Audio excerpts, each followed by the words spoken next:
आज अपन द्वितीय इकाई शुरू करेंगे, जिसका प्रथम पाठ है कंपनी के अंतिम खातों का निर्माण एवं लाभों का निपटारा। जैसा कि आप जानते हैं, एक कंपनी के लिए वर्ष के अंत में जो भी वर्ष पर्यंत व्यवहार हुए हैं, उन सभी का सही तरीके से लेखांकन करके और लेखा अवधि के अंत में आर्थिक स्थिति और लाभ हानि की जानकारी के लिए अंतिम खाते बनाने आवश्यक होते हैं। कंपनी के लिए अपने अंतिम खातों का प्रकाशन करना भी अनिवार्य होता है। कंपनी अधिनियम 2013 की धारा 240 के अनुसार वित्तीय विवरणों में चिट्ठा, लाभ हानि या आय व्यय खाता, रोकड़ प्रवाह विवरण मतलब कैश फ्लो स्टेटमेंट, समता में परिवर्तन का विवरण यदि जरूरत हो, तथा कोई भी विवेचनात्मक टिप्पणी जो किसी प्रलेख का हिस्सा हो तो उसे देना आवश्यक है। धारा 134(2) कहती है कि अंकेक्षण, प्रतिवेदन तथा संचालकों का प्रतिवेदन वित्तीय विवरणों के साथ लगाया जाना आवश्यक है। धारा 136(1) के अनुसार अंतिम खाते कंपनी के प्रत्येक सदस्य, ऋणपत्रधारियों के जो ट्रस्टीज होते हैं, प्रन्यासियों तथा अन्य संबंधित अधिकारियों के पास वार्षिक साधारण सभा जिस दिन बुलाई जाती है उससे 21 दिन पहले अनिवार्य रूप से भेज दिए जाने चाहिए। इस प्रावधान का यदि उल्लंघन किया जाता है या इसमें त्रुटि की जाती है पालन में, तो प्रत्येक उत्तरदायी व्यक्ति पर धारा 136(3) के अनुसार 5,000 रुपये जुर्माना लगाया जा सकता है और कंपनी 25,000 रुपये का जुर्माना चुकाने के लिए उत्तरदायी ठहराई जाएगी। धारा 128 कहती है कि प्रत्येक कंपनी के लिए आवश्यक लेखा पुस्तकों का संधारण करना मतलब बनाना और उनसे संबंधित प्रपत्रों को अपने पंजीकृत कार्यालय में रखना आवश्यक है, ताकि प्रत्येक वित्तीय वर्ष के अंत में बनाए जाने वाले वित्तीय विवरण संस्था का सही और उचित स्थिति प्रदर्शित कर सके। धारा 213 के अनुसार लेखा पुस्तकों में निम्नलिखित के संबंध में रखे गए विवरण शामिल होते हैं। नंबर 1, कंपनी द्वारा प्राप्ति और खर्च की गई समस्त राशियों के स्रोत तथा शीर्षकों के विवरण। नंबर 2, कंपनी द्वारा किए गए समस्त माल का क्रय और विक्रय का विवरण। नंबर 3, कंपनी की संपत्तियों और दायित्वों का विवरण। और नंबर 4, यदि उत्पादन, प्रोसेसिंग, निर्माण या माइनिंग कार्यों में लगी हुई कोई कंपनियां हैं तो उनके द्वारा सामग्री या श्रम का प्रयोग या उसकी कार्य लागत के अन्य मदों का विवरण, यदि इस प्रकार की कंपनी द्वारा ऐसा किया जाना केंद्र सरकार द्वारा आवश्यक समझा गया हो। इसी तरह से धारा 128 और 1 और 2 के अनुसार कंपनी अपने लेखा पुस्तकें उपार्जन आधार मतलब एक्रूअल बेसिस पर तथा दोहरा लेखा प्रणाली के अनुसार अपना पंजीकृत कार्यालय में या शाखा कार्यालय में या संचालक मंडल जिस जगह निर्देशित करता है उस स्थान पर रखनी चाहिए। परंतु पंजीकृत कार्यालय के अतिरिक्त किसी भी स्थान पर रखने का यदि संचालक मंडल निर्णय लेता है तो उस स्थान के पते के संबंध में कंपनी के रजिस्ट्रार को ऐसे निर्णय के 7 दिन के अंदर सूचित करना आवश्यक होता है कि कंपनी पुस्तकें इलेक्ट्रॉनिक तरीके से भी रख सकती है। धारा 137 के अनुसार प्रत्येक कंपनी को अपने वित्तीय विवरणों की प्रति वार्षिक साधारण सभा की तिथि से 30 दिन पूर्व कंपनी के रजिस्ट्रार के पास फाइल करना आवश्यक है, चाहे वार्षिक साधारण सभा बुलाई जाए या नहीं बुलाई जाए। यदि इसमें त्रुटि होती है तो जब तक त्रुटि चले तब तक कंपनी पर 1000 रुपये प्रतिदिन से जुर्माना लगाया जाएगा, जो अधिकतम 10 लाख रुपए तक से अधिक नहीं होता है, 10 लाख रुपए तक हो सकता है। इसके अतिरिक्त कंपनी का प्रबंध संचालक तथा उच्च वित्तीय अधिकारी और इनके न होने की दशा में संचालक मंडल द्वारा इस धारा की पूर्ति के लिए जिस संचालक को अधिकार दिए हैं वह व्यक्ति, और यदि ऐसा न किया गया हो तो कंपनी के सभी संचालकों को 6 माह तक की जेल मतलब कारावास या कम से कम 1 लाख रुपए जुर्माना, जिसे बढ़ाकर 5 लाख रुपए तक किया जा सकता है, या इन दोनों सजाओं से दंडित किया जा सकता है। ये कुछ फाइनल अकाउंट्स के बारे में कि भाई इनके प्रकाशन के बारे में प्रोविजन है।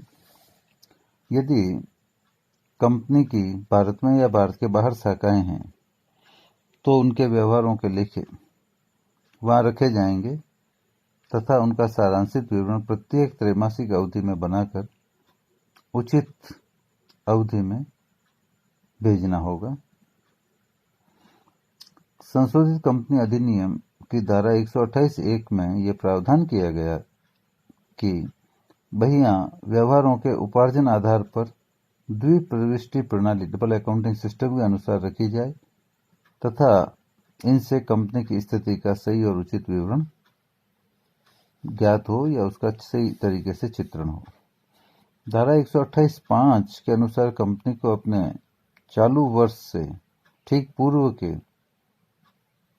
8 गत वर्षों, यदि कंपनी की स्थापना इससे कम समय में हुई है तो उस अवधि के लिए वो लागू होगा, तो 8 वर्षों के लेखों को सुरक्षित रखना आवश्यक है। मतलब जो करंट ईयर के ठीक पहले के 8 सालों तक के लेखे सुरक्षित रखना आवश्यक है। इसमें व्यवहारों से संबंधित समस्त प्रमाणक भी शामिल होते हैं, मतलब केवल बुक्स ऑफ अकाउंट्स नहीं, जिन वाउचर्स के आधार पर बुक्स का लेखांकन किया गया है वो सारे वाउचर्स भी सुरक्षित रखे जाने आवश्यक है। यदि कंपनी के संबंधित अधिकारी, जिसमें प्रबंध संचालक या प्रबंधक है तो प्रबंध संचालक है तो वो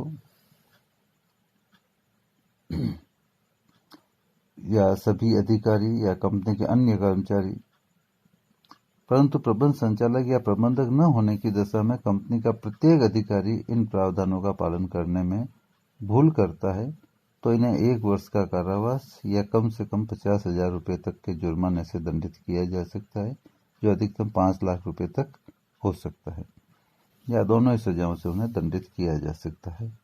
यह धारा 128(b) से संबंधित प्रावधान है। इस प्रकार कंपनियों के लिए अपना लेखा पुस्तकें उपार्जन आधार पर रखना अनिवार्य कर दिया गया है तथा इनका निरीक्षण भी धारा 206 की व्यवस्था के अनुसार रजिस्ट्रार द्वारा या केंद्र सरकार द्वारा इस हेतु अधिकृत अधिकारी या सेबी द्वारा इस कार्य हेतु अधिकृत अधिकारी के द्वारा भी किया जा सकता है। कंपनी के प्रत्येक संचालक, अधिकारी या कर्मचारी का यह कर्तव्य है कि ऐसे प्रत्येक दस्तावेज को संबंधित अधिकारियों को प्रस्तुत करे जो उन्हें जांच हेतु मांगे। यदि कंपनी उक्त दस्तावेज प्रस्तुत करने में असमर्थ रहती है तो कंपनी तथा उसका प्रत्येक अधिकारी जो दोषी है वो 1 लाख रुपये तक से दंडित किया जाएगा और दोष लगातार जारी रहने पर अतिरिक्त जुर्माना 500 रुपये प्रतिदिन के हिसाब से उस प्रथम दिन से लगाया जाएगा जब से त्रुटि शुरू हुई है। धारा 207 के अनुसार रजिस्ट्रार या निरीक्षक को जब धारा 206 के प्रावधानों के अनुसार सूचनाएं उपलब्ध करवाई जाती है तो उनकी निरीक्षण प्रक्रिया के दौरान जो भी पुस्तकें और प्रपत्र की प्रतियां मांगी जाती है तो कंपनी या अधिकारियों द्वारा उनके बताए गए स्थान पर उपलब्ध करवाई जाएगी तथा उन व्यक्तियों को भी उपस्थित किया जाएगा जिनकी आवश्यकता है।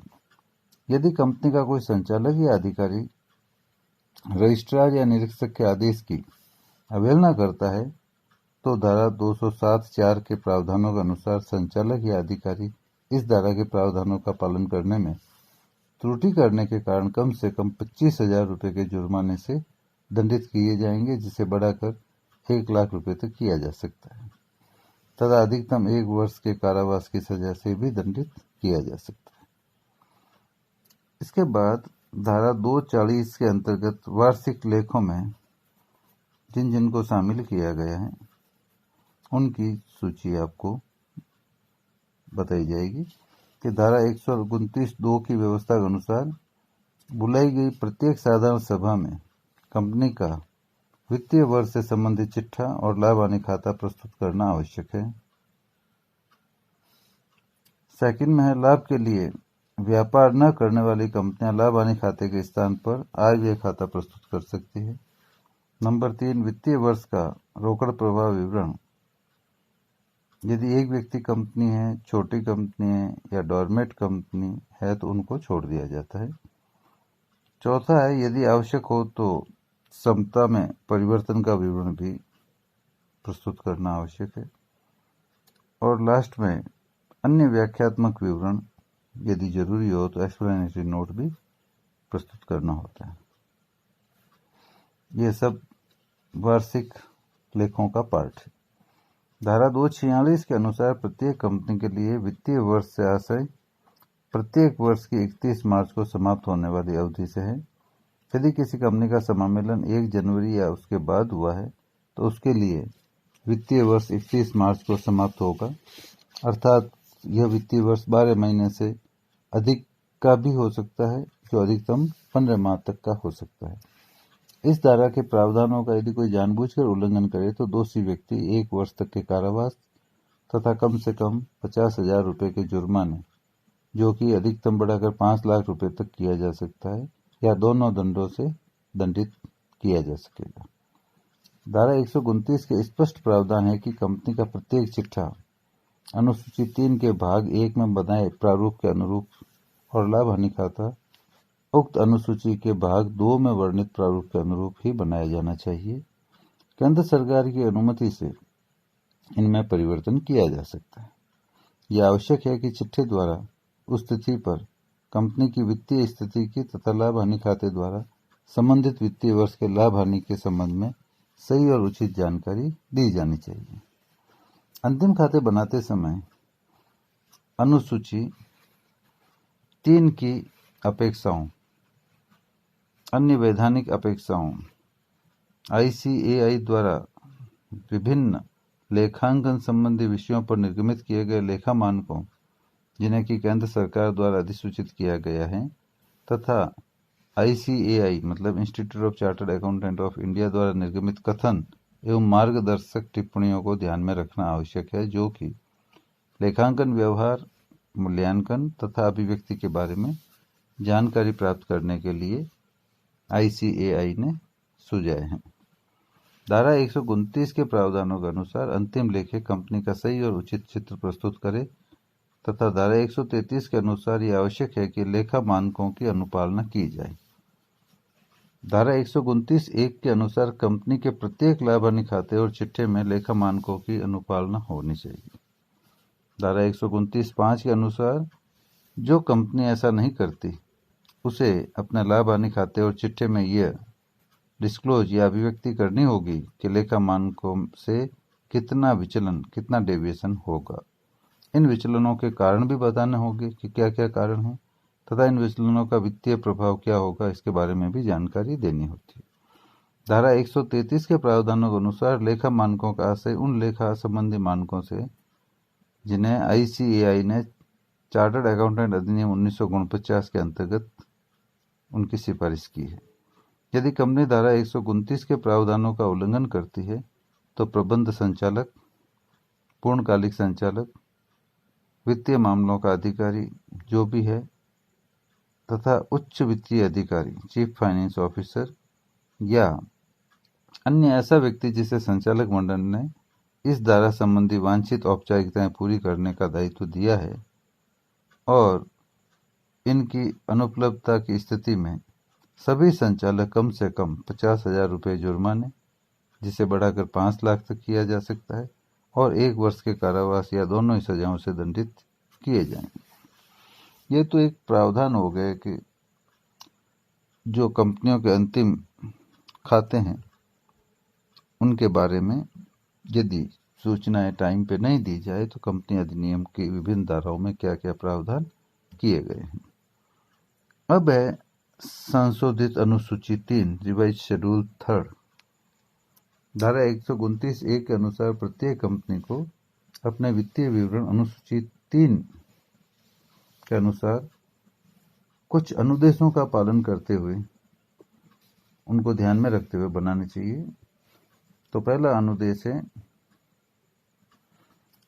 परिवर्तित अनुसूची 3 तैयार करते समय कंपनी अधिनियम तथा लेखा मानकों की अपेक्षाओं के अनुरूप किसी कंपनी के वित्तीय विवरण पत्रों में किसी व्यवहार या प्रकटीकरण में परिवर्तन होता है तो उसे किया जाएगा, चाहे ऐसे परिवर्तन के लिए किसी शीर्षक या उपशीर्षक में परिवर्तन, संशोधन, प्रतिस्थापन या शीर्षक उपशीर्षक से हटाना भी आवश्यक हो, क्योंकि 2 सालों के आंकड़े एक साथ देने होते हैं, तो इसलिए ये चीज कही गई है।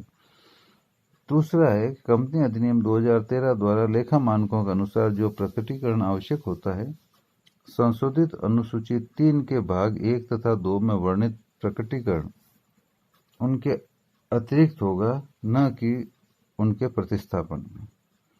जब तक वित्तीय विवरणों के मुख पर प्रकटीकरण आवश्यक न हो, उसे लेखा टिप्पणी मतलब नोट्स टू अकाउंट्स या अतिरिक्त विवरण के साथ दिए जाएं। इसी प्रकार और भी कोई प्रकटीकरण जो कंपनी अधिनियम द्वारा वांछित है, उसे लेखा टिप्पणी के द्वारा किया जाए, मतलब नोट्स टू अकाउंट्स के साथ ही किया जाना चाहिए। तीसरा है, वित्तीय विवरणों में प्रस्तुत सूचनाओं के अतिरिक्त शेष विवरण लेखा संबंधी टिप्पणियों में आवश्यकता अनुसार विवरणात्मक या गैर सामूहिक रूप में दिए जाएंगे, मतलब जॉइंटली नहीं, अलग अलग दिए जाने चाहिए। तथा जो सूचनाएं विवरण पत्रों में न दी जा सके, उन मदों की सूचना भी दी जानी चाहिए। चिट्ठा और लाभ हानि खाते के मुख पर लिखी प्रत्येक मद का मिलान लेखा संबंधी टिप्पणियां जो नोट्स टू अकाउंट्स है उनकी सूचनाओं से कराया जाएगा। वित्तीय विवरण तथा लेखा संबंधी टिप्पणियां बनाते समय ऐसा तालमेल रखा जाए कि न तो समूहन के कारण महत्वपूर्ण सूचनाएं उपलब्ध न कराई जा सके, ऐसी परिस्थिति आए, और न ही अत्यधिक सूचनाएं दी जाए कि वे उपयोगकर्ता के काम की न हो। चौथी चीज है कि कंपनी का विक्रय 100 करोड़ रुपए से कम हो तो राशि या निकटतम 100, 1000, लाख, 10 लाख या उसके ही दशमलव में लिखी जाए, और विक्रय यदि 100 करोड़ रुपए हैं या उससे अधिक है तो राशि या निकटतम लाख, 10 लाख, करोड़ या उसके दशमलव में बदली जानी चाहिए। राशि की जिस इकाई का प्रयोग एक बार किया जाए, वित्तीय विवरणों में समान रूप से उसी इकाई का प्रयोग किया जाना चाहिए। और 5वां बिंदु है कि कंपनी के समामेलन के बाद प्रथम वित्तीय विवरण के अतिरिक्त बाद के सभी विवरण लेखा टिप्पणियों सहित गत वर्ष से संबंधित राशि तुलनात्मक रूप से दी जानी चाहिए। और अंत में, इस अनुसूची को बनाने के उद्देश्य से इनमें प्रयुक्त मदें संबंधित लेखा मानकों के अनुसार ही होनी चाहिए। अब आपको जो शेड्यूल 3 का पार्ट 1 है उसके बारे में जानकारी देंगे। ये आपके स्क्रीन पर है। Part 1, form of balance sheet. सबसे पहले नेम ऑफ द कंपनी का नाम लिखा जाता है, फिर बैलेंस शीट एज एट 31 मार्च, आगे जो भी ईयर है लिख दिया जाएगा। बाकी इसमें कॉलम्स बने हुए हैं। पहले 3 कॉलम्स हैं शेड्यूल से संबंधित सूचना देने के, उसके बाद पर्टिकुलर से, फिर नोट्स टू अकाउंट्स के नंबर हैं, फिर figures at the end of the current reporting period, मतलब करंट ईयर से संबंधित सूचना है। फिर ये figure as at the end of previous year reporting period, ये पिछले साल से संबंधित सूचना है। तो बैलेंस शीट में सबसे पहला आइटम है इक्विटी एंड लायबिलिटीज। उसमें फर्स्ट है शेयर होल्डर्स फंड। तो शेयर होल्डर्स फंड में किस किस को शामिल करेंगे, एक तो शेयर कैपिटल को, एक रिजर्व एंड सरप्लस को, और उसके अलावा money received against share warrant कोई आई है तो वो भी यहाँ प्रदर्शित हो जाएगी। और शेयर कैपिटल के बारे में डिटेल्ड जानकारी शेड्यूल 1 में आपको देनी पड़ेगी, जिसकी टोटल यहाँ आगे आएगी। और रिजर्व एंड सरप्लस में जितने भी तरह के रिजर्व हैं उन सब की सूचना शेड्यूल 2 में अलग से देनी पड़ेगी, जो अपन डिस्कस करेंगे।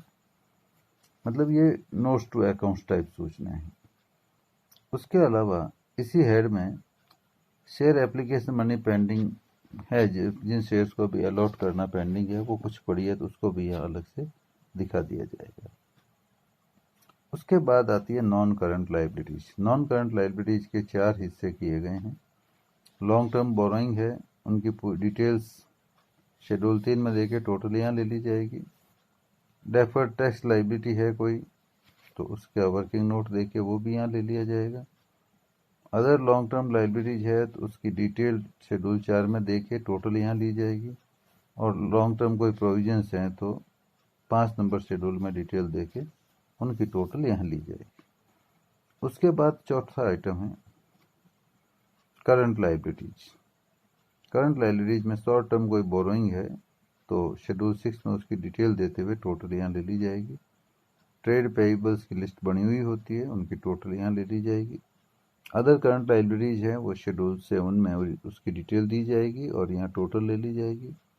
और शॉर्ट टर्म प्रोविजंस है तो शेड्यूल 8 में उसकी पूरी डिटेल देते हुए यहाँ टोटल ले ली जाती है। तो ये ग्रांड टोटल इन सब की जो होती है वो liability side, equity and liability side की टोटल मानी जाती है।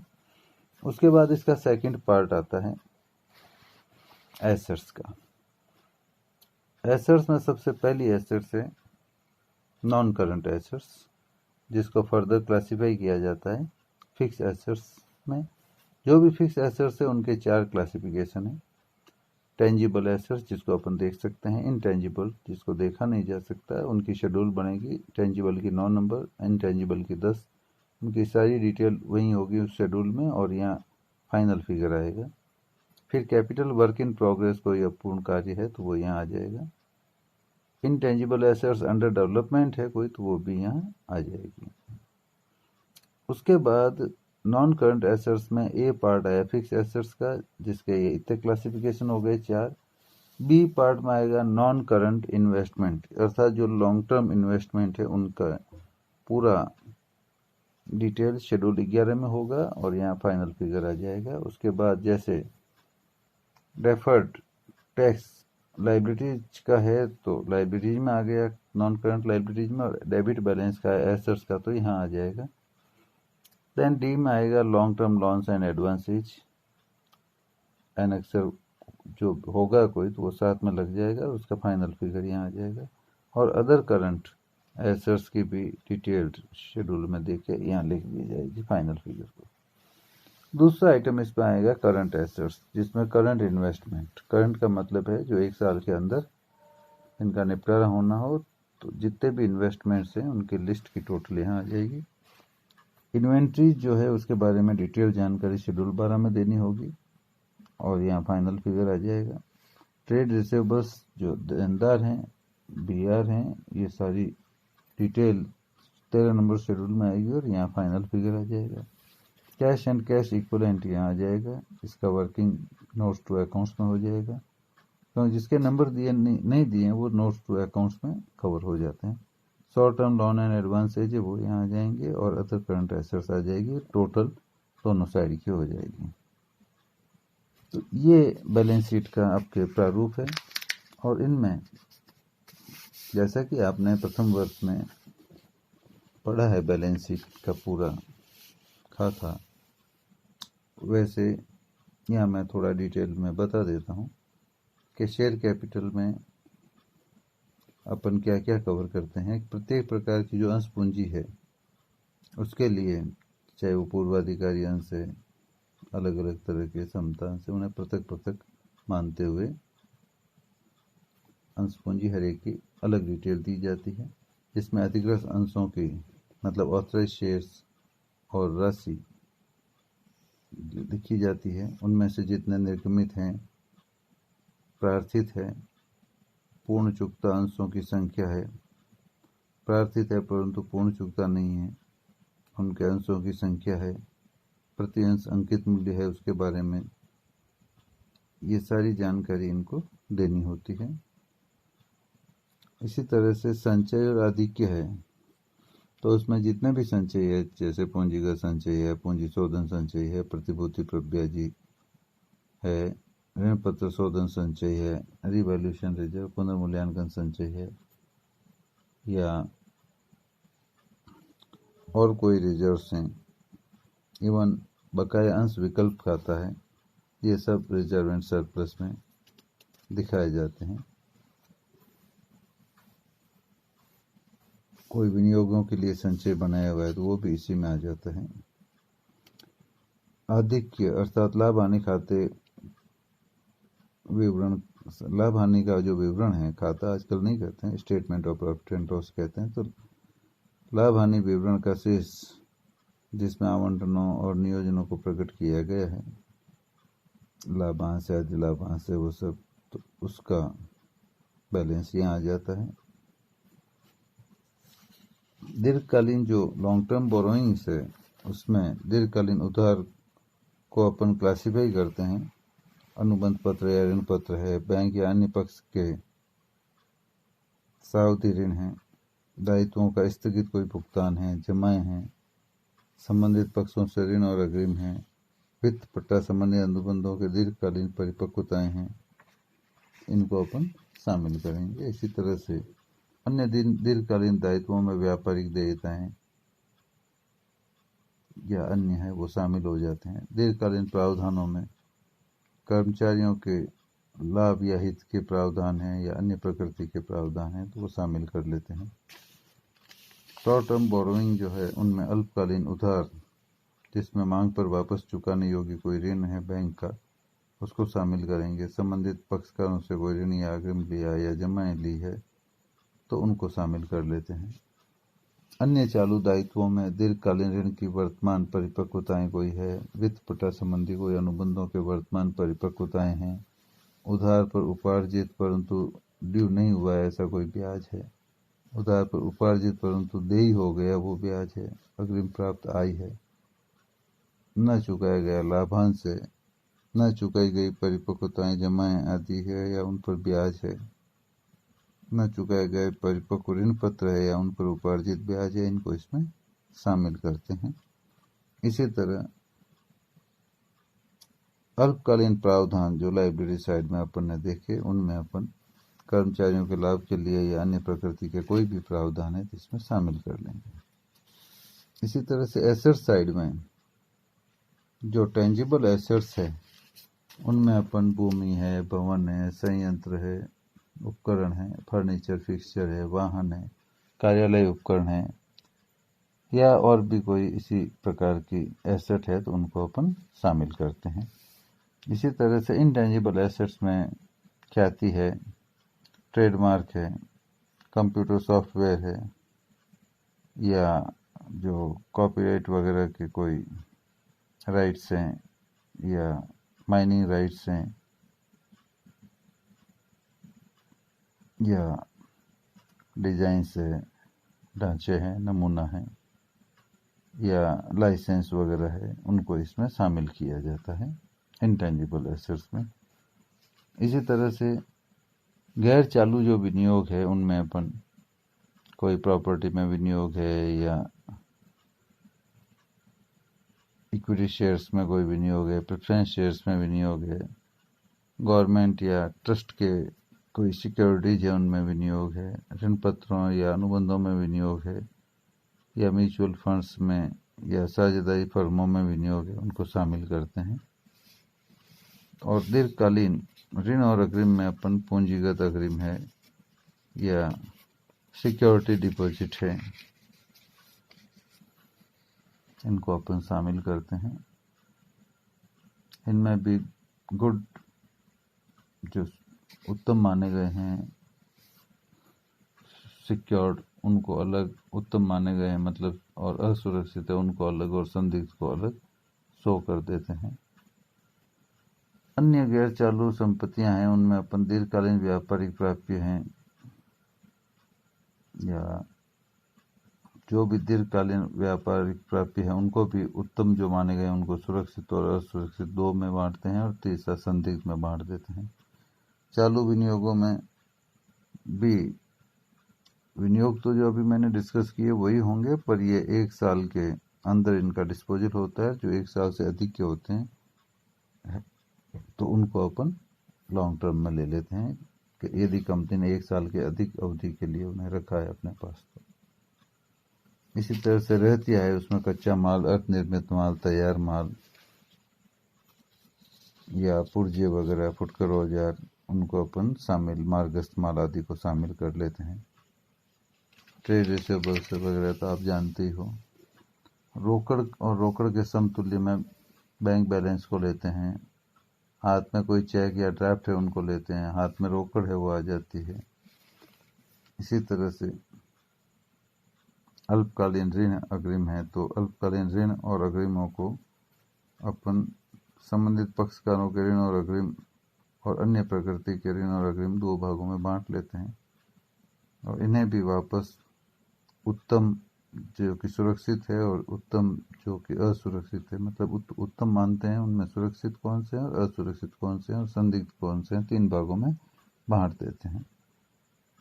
इसी तरह से कुछ आकस्मिक दायित्व और वचनबद्धताएं होती है जो नीचे शो करनी पड़ती है कंटीजेंट लायबिलिटीज एंड कमिटमेंट्स के रूप में। तो उस सीमा तक जहां तक उनके लिए प्रावधान नहीं किया गया है तो उसमें आकस्मिक और संभावित दायित्वों को निम्न प्रकार से अपन वर्गीकृत करते हैं। नंबर 1, कंपनी के विरुद्ध दावे जिन्हें ऋण के रूप में स्वीकार नहीं किया गया है उनको लेते हैं। आश्वासन को लेते हैं, कोई गारंटी अपन ने दी है तो, और अन्य धनराशि जिसके लिए कंपनी कंटीजेंटली लायबल है वो अपन ले लेते हैं। इसी तरह से वचनबद्धताएं भी 3 भागों में, मतलब कमिटमेंट्स भी 3 भागों में वर्गीकृत है। ऐसे अनुबंधों की अनुमानित राशि जो पूंजी पर निष्पादित करने हेतु शेष है तथा जिनके लिए प्रावधान नहीं किया गया है।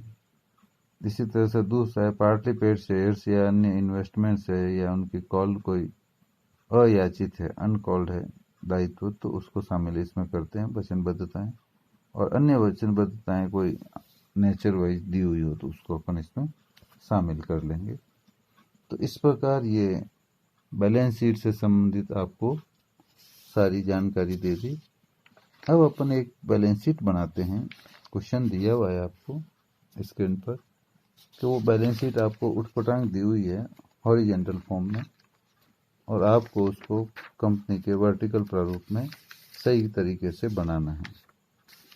तो लिखा है, ए लिमिटेड के लेखापाल ने 31 मार्च 19 को निम्नलिखित चिट्ठा तैयार किया जिसे कंपनी अंकेक्षक के समक्ष प्रस्तुत करना है। आप इस चिट्ठे को सही प्रारूप में पुनः तैयार कीजिए जो अंकेक्षक द्वारा स्वीकार्य हो।